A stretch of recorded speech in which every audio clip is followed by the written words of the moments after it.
The slowing domestic and world economy wasn't enough to stop Korea logging a record current account surplus last year. But December surplus dropped to its lowest level since last April.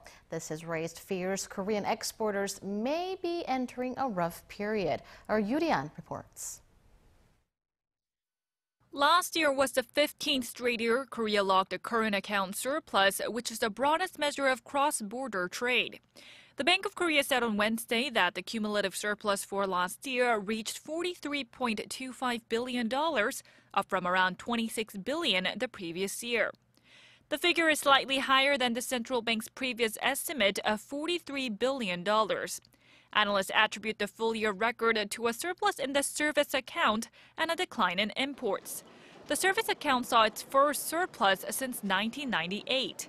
The central bank says last year's surplus was boosted by the Hallyu, or the Korean wave, which enticed more tourists to Korea, and a rise in the number of overseas construction services.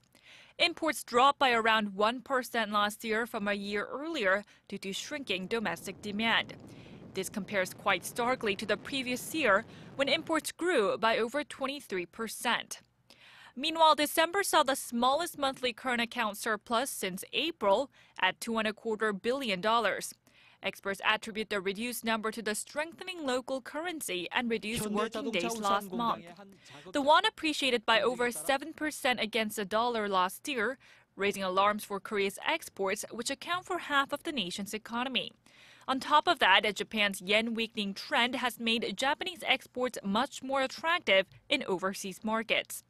Despite rising concern over the negative impacts of the strong Korean won, the central bank has forecast Korea will log another current account surplus of about $32 billion in 2013.